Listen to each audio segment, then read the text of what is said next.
Buongiorno a tutti e ben ritrovati su questo canale. Oggi parleremo di momenti no, di quei periodi in cui viene proprio a mancare la voglia di giocare a questo sport, ovvero quello che in termini tecnici potremmo chiamare come una mancanza, un venire meno della motivazione. Motivazione viene dal latino, dalla parola movere, e indica proprio ciò che muove il nostro comportamento. La motivazione è ciò che è in grado di portare il nostro comportamento dal non fare al fare. Dovete sapere che gli studi psicologici hanno dimostrato che esistono almeno due qualità di motivazione. Esiste infatti una motivazione estrinseca che fa riferimento a quelle azioni che sono motivate da un elemento esterno. Sto parlando per esempio del fare una certa azione solo perché si è pagati per farlo, oppure di fare un'azione affinché si riceva un complimento da un'altra persona.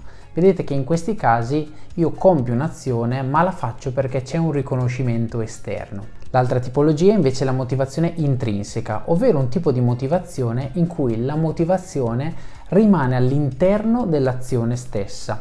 Questo vuol dire che quell'azione motiva di per sé, non ha bisogno di un incentivo esterno.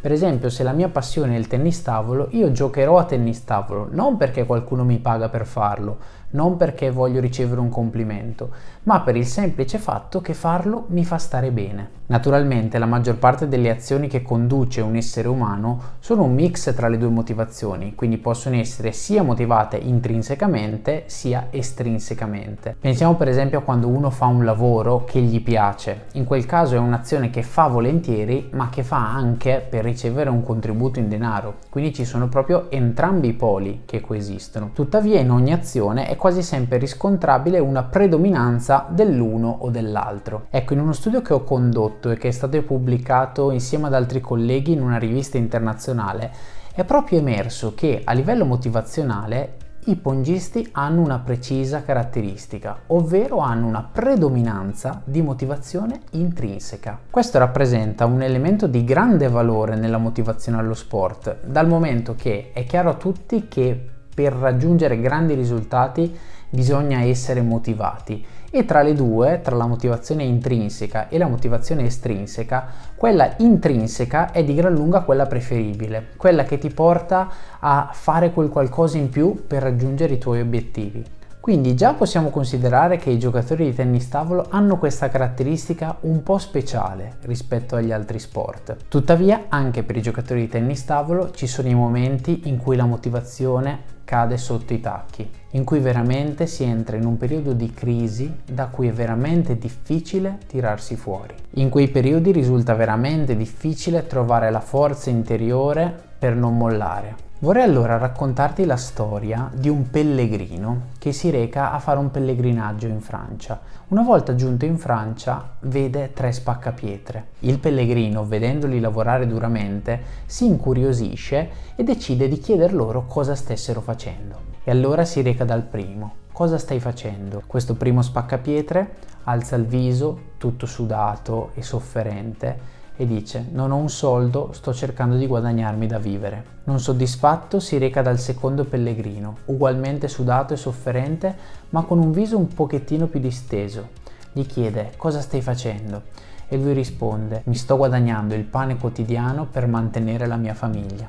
Ancora non soddisfatto, però si reca dal terzo spaccapietre. Gli chiede: cosa stai facendo? Questo terzo, ugualmente sudatissimo, nascondeva un grande sorriso e tutto orgoglioso risponde: sto collaborando alla costruzione di Notre Dame. La motivazione e di conseguenza il piacere e la felicità nel fare qualcosa è più legata al simbolo, al significato che diamo a quell'azione e non all'azione stessa. I 3 spaccapietre facevano tutti e 3 la solita cosa, ma davano 3 significati e quindi 3 simboli completamente diversi.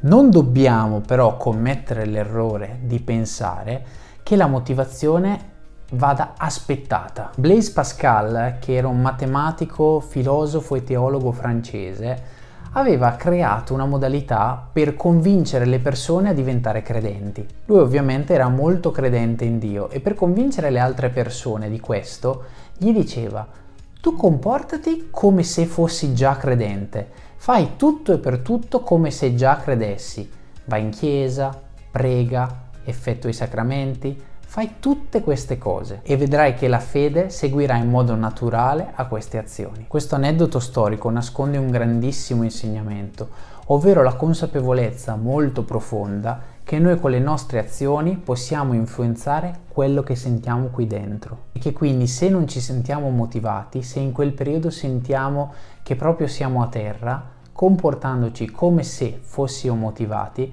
può portare un aumento della motivazione e quindi ristabilire quel momento positivo che in quel momento è andato perduto. E allora, se ti va, lascia un commento in cui racconti se sei riuscito in passato ad uscire da una situazione in cui avevi completamente perso la voglia di giocare a questo sport e poi però sei riuscito a venirne fuori con una nuova linfa e oggi hai ritrovato quella motivazione nell'andare in palestra e nel piacere di praticare questa attività.